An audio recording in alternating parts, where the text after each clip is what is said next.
In November of 1980, 350 million people sat down in front of their televisions all over the world at almost the same moment to find out who shot a man who never existed. His name was J.R. Ewing. The richest, meanest, most magnificent villain primetime television had ever produced, and someone had just put 2 bullets into him in his own darkened office. For 8 long months, the entire planet asked the same 3 words. Who shot J.R.? Bookmakers in London took wagers on it. Newspapers ran the question on their front pages. When the answer finally aired, it became one of the most watched episodes in the history of American television. But here's the thing nobody was asking. Because the gunshot, the blood, the cliffhanger, the mystery, all of that was the fiction. The real stories, the way the men and women of South Fork actually left this world, were stranger, sadder, and far more shocking than anything the writers ever dreamed up. One of them was quietly dying of cancer while the cameras kept rolling. The crew mailed scripts to his hospital bed, just to keep his spirits up. One was fired from her role, sued the studio to get it back, and was dead within months. One caught a disease the world was too frightened to even say out loud, and the tabloids hounded him all the way to the end. And the man everyone loved to hate? He died in the one place that made perfect sense, in a hospital bed in the city whose name he wore like a crown. In Dallas. This is the true story of how the cast of Dallas died. We'll start with the most shocking, and we're saving the one that hurt the most for last. Before we drive out to South Fork, though, do me one small favor. Drop a comment and tell me exactly where in the world you're watching from. I love seeing how far this family still reaches now. Let's begin. Number 1. Jack Ewing. He arrived at South Fork in a tailored suit and a head of perfect silver hair. The charming Ewing cousin who breezed in to shake up the family in the mid-1980s. Jack Ewing was J.R. and Bobby's cousin, a part played by an actor named Dak Rambo. In 51 episodes from 1985 to 1987, women loved him, the camera loved him, and then, almost overnight, the part started to shrink. Dak Rambo was born Norman J. Rambo on November 13, 1941, in the tiny farm town of Earlemont, California. He didn't come to acting alone. He came as half of a set, an identical twin alongside his brother Dirk. The 2 boys were discovered together and started their careers together as a matched pair on television in the early 60s. Then in 1967, Dirk was killed in a car accident. Dak lost his twin, the other half of himself, and he carried that for the rest of his life. He kept working.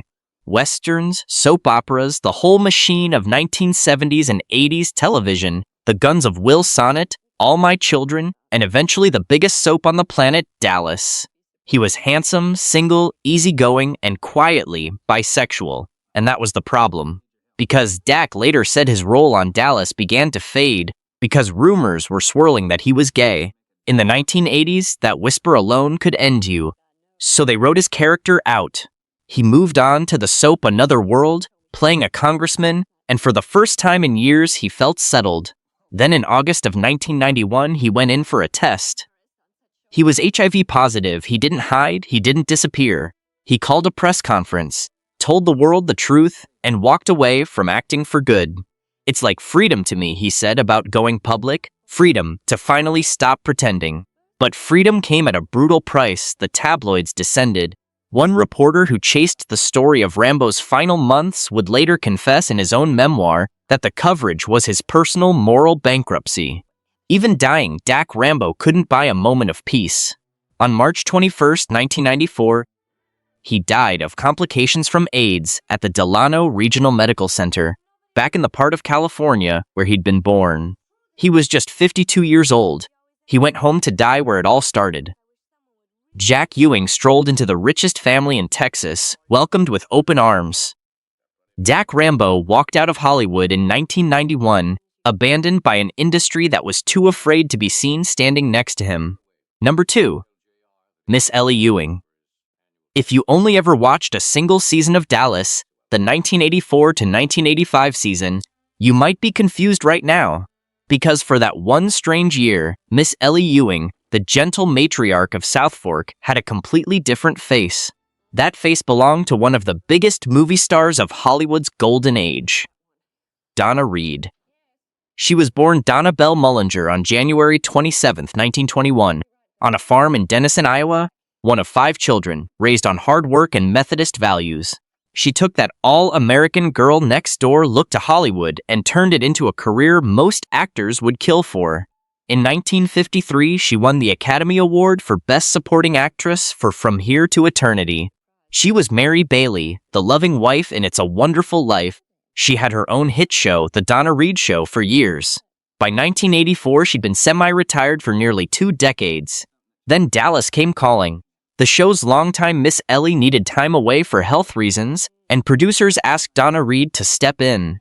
She signed a 3-year contract. She loved it. She talked in interviews about how the appeal of Dallas was the family, the way they all stuck together under one roof.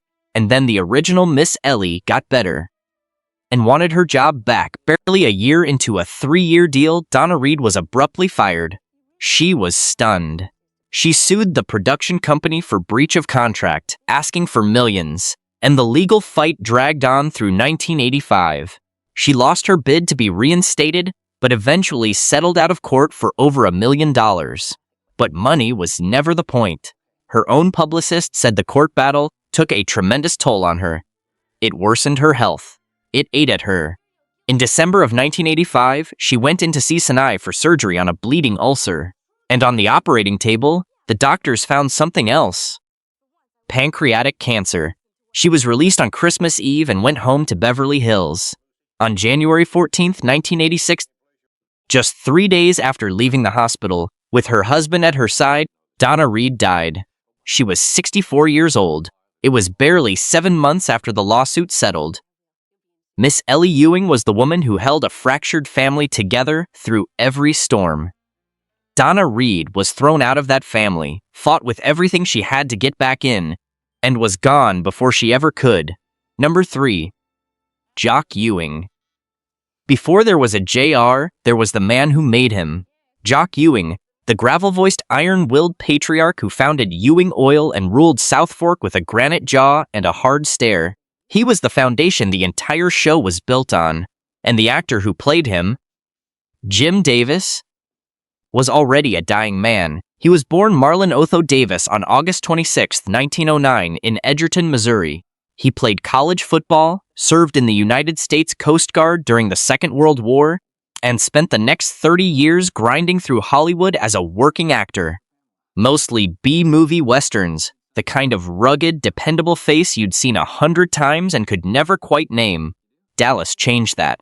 At nearly 70 years old, Jim Davis finally became a star. Jock Ewing made him a household name, but by 1981, something was wrong. Davis had multiple myeloma, a cancer of the blood, and it was winning. He was determined to keep working anyway. He appeared in nearly every episode of that season, even as his strength drained away, even as it got harder and harder for him to make it across the set between scenes. The writers knew. They kept his scenes light. And here's the detail that tells you everything about how much this man was loved. They mailed scripts to Jim Davis in his hospital bed just to keep his spirits up, just to make him feel like he was still part of it all. On April 26, 1981, Jim Davis died in Northridge, California. He was 71. The producers faced a terrible choice, and they made a beautiful one. They refused to recast the role. Out of pure respect, they decided that only Jim Davis would ever be Jock Ewing. So they wrote the character out, sending Jock to South America on business, then putting him on a helicopter flying home. The helicopter crashed into a lake. His body was never recovered. The mystery of Jock's disappearance haunted the Ewings for years. When the tribute episode aired, the show froze on a photograph of him. Jim Davis, 1909 to 1981. And then the end credits rolled, in complete silence. Jock Ewing vanished into a lake and was never found, a ghost the family chased for seasons. Jim Davis knew exactly where he was headed, and he kept showing up to work, script in hand, until his body simply wouldn't let him anymore. Number 4. Carter McKay. By the time Dallas reached its final 2 seasons, J.R. Ewing needed a real enemy again. A heavyweight. So the show brought in Carter McKay, a ruthless rival oil tycoon, a constant thorn in JR's side. And to play him, they hired a man who had already done just about everything an actor could do, George Kennedy. An Academy Award winner, a war hero, in every sense. He was born George Harris Kennedy Jr. on February 18, 1925, in New York City into a show business family. His father, an orchestra leader, died when George was just 4 years old, and he was raised by his mother, a former ballet dancer. Then came the war. Kennedy spent 16 years in the United States Army. He served under General Patton. He earned 2 Bronze Stars. He came out a captain with a chest full of ribbons, and then he turned, of all things, to acting. In 1967, it paid off in the biggest way imaginable. He played dragline opposite Paul Newman in the prison classic Cool Hand Luke, and he won the Academy Award for Best Supporting Actor. He went on to anchor the entire airport disaster movie franchise as Joe Patroni, the only actor to appear in all 4 films. And to a whole new generation, he became the bumbling Captain Ed Hawken in the Naked Gun comedies. On Dallas, he played Carter McKay in 74 episodes, and he came back again for the reunion movies in the 90s. The man simply never stopped working. His later years were spent quietly in Idaho, near family, far from the lights. In 2002, he'd survived emergency triple bypass heart surgery. His beloved wife, Joan, died in 2015, and George, who had carried a history of heart disease for years, began to fade. On February 28, 2016, George Kennedy died of a heart ailment at an assisted living facility in Middleton, Idaho. He was 91 years old. At the time of his death, he was the oldest living winner of the Best Supporting Actor Oscar. And here's the part that gives you chills. He died on the very day of the 88th Academy Awards, as Hollywood gathered to hand out the same golden statue he'd won half a century earlier. George Kennedy quietly let go. Carter McKay spent 2 seasons scheming to take everything J.R. Ewing had built. George Kennedy already owned the one thing money can't buy, and he died on Oscar night itself, just as the world was busy crowning someone new. Number 5. Clayton Farlow. When Miss Ellie finally found love again after Jock, she found it in Clayton Farlow, a courtly, soft-spoken rancher who married into the loudest family in Texas and almost never raised his voice. Howard Keel played him from 1981 all the way to the show's end in 1991. And the gentle, low-key Clayton could not have been further from the life Howard Keel actually lived. Because Howard Keel was once a god. He was born Harold Clifford Keel on April 13, 1919, in Gillespie, Illinois. His childhood was marked by tragedy early. When Howard was just 11 years old, his father, a coal miner, took his own life. The boy was left rough, angry, working as a mechanic with no real direction. What saved him was his voice. A rich, towering bass baritone that, once discovered, took him all the way to the top. After the war, which he spent working at an aircraft plant, Keel was signed by MGM, and he became the leading man of the great movie musicals: Annie, Get Your Gun, Showboat, Kiss Me Kate, Calamity Jane, 7 Brides for 7 Brothers. He even served as president of the Screen Actors Guild from 1958 to 1959, and the man who succeeded him in that office was Ronald Reagan. Then the musicals died, and so did his career. For years, Howard Keel was a forgotten man. Dallas brought him all the way back. At an age when most actors retire, he became a household name a second time, and the role even relaunched him as a concert singer, selling out venues with that voice the world had missed. He was wonderfully blunt about Clayton, too. He called him the biggest wimp I've ever played. On November 7, 2004, Howard Keel died of colon cancer at his home in Palm Desert, California, with his son by his side. He was 85. Clayton Farlow married into the richest family in Texas and almost never had to fight for anything. Howard Keel buried his father at 11, clawed his way out of a coal town and an aircraft factory, and then sang his way to the top of the world, not once but twice. Number 6. Cliff Barnes. Every great villain needs someone to torment. For 14 years, that someone was Cliff Barnes, Jr. Ewing's bitter, scheming, perpetually losing rival. Cliff plotted, Cliff connived. Cliff swore that this time he'd finally bring JR down, and he never, ever did. The man who played him, Ken Kercheval, turned out to be far tougher in real life than poor Cliff ever was on screen. He was born Kenneth Marine Kercheval on July 15, 1935, in Wolcottville, Indiana, the son of a doctor and a nurse. His family expected him to go into medicine. Instead, he studied music and drama, trained in New York under the legendary acting teacher Sanford Meisner, and built a serious career on Broadway and in film, including a role in the Classic Network. Then Dallas gave him Cliff Barnes and immortality, because here is a fact that almost nobody else can claim. Out of the entire enormous cast that came and went over 14 years, only 2 actors appeared in every single season from beginning to end. One was Larry Hagman, the other was Ken Kercheval. JR and Cliff, the 2 enemies, the last 2 men standing. But Kercheval's hardest battles weren't with JR. He was a heavy smoker, 3 packs a day, and a self-described practicing alcoholic for 20 years. In 1993, he was diagnosed with lung cancer, and in 1994, surgeons removed part of his lung, and he beat it. He survived the kind of diagnosis that takes most people fast, and he lived another 25 years. On April 21, 2019, Ken Kercheval died of pneumonia at his home in Clinton, Indiana, after a long illness. He was 83. His old co-star Victoria Principal said she hoped he, Larry, and Barbara were throwing a Texas-style heavenly party. Cliff Barnes spent 14 years trying to destroy J.R. Ewing and failed every single time.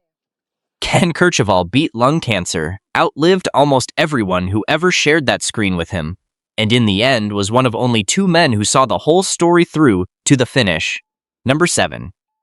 Miss Ellie Ewing, the original. She was the quiet center of the loudest family on television. While the Ewings schemed and screamed and stabbed each other in the back, Miss Ellie Ewing held the whole thing together, with nothing but a steady voice and a mother's iron love.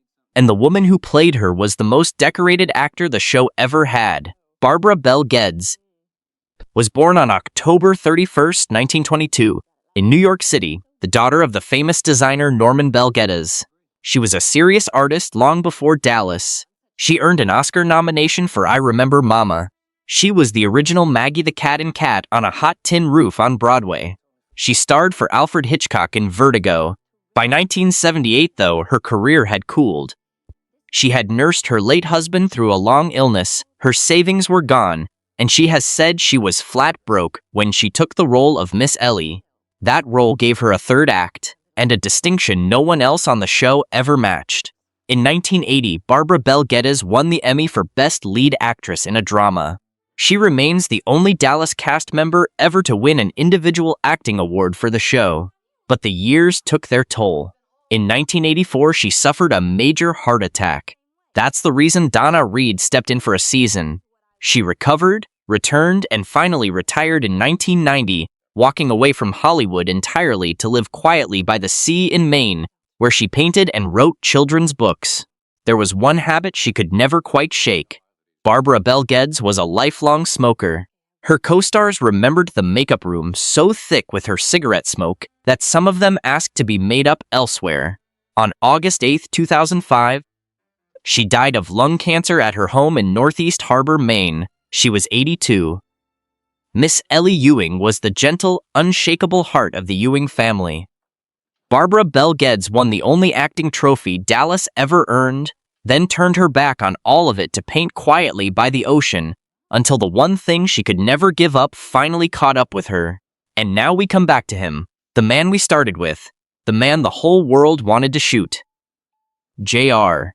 Ewing was the greatest villain in the history of primetime television, a smiling, ruthless oil baron in a white Stetson who lied, cheated, and betrayed his way through 14 seasons, and somehow made every single one of us love him for it. He survived being shot. He survived being hated. He survived everything the writers threw at him. The man who breathed that monster into life was named Larry Hagman. He was born Larry Martin Hagman on September 21, 1931, in Fort Worth, Texas. And Hollywood was already in his blood. His mother was the legendary Broadway star Mary Martin, the original Peter Pan, the toast of the American stage. His father was a district attorney. His parents divorced when Larry was 5, and he was raised largely by his grandmother. Before Dallas, he was already famous, playing the befuddled astronaut Major Anthony Nelson opposite Barbara Eden in I Dream of Jeannie in the 1960s. But it was JR who made him a legend. Off camera, though, Larry Hagman was fighting a long, slow war with himself. He drank heavily, by his own admission, for years and years until it destroyed his liver. In 1995, he was given a life-saving liver transplant. In 2011, throat cancer.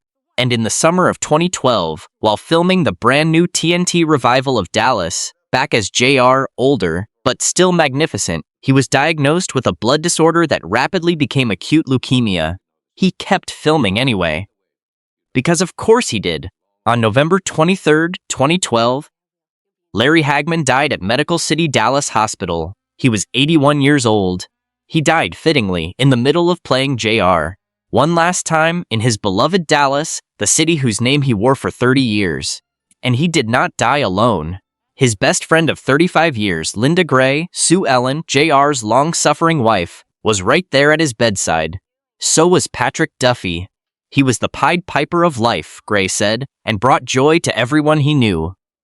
J.R. Ewing was the man the entire world wanted dead, and he always survived.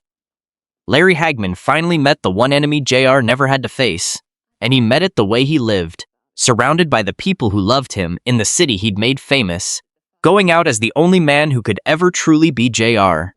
Ewing, so that's the family. 8 names, 8 very different endings. Dak Rambo, gone at 52, who told the truth when the world wasn't ready to hear it. Donna Reed, an Oscar winner buried just months after a fight that broke her. Jim Davis, who worked until his last breath and disappeared into a lake that was never dredged. George Kennedy, who let go on Oscar night.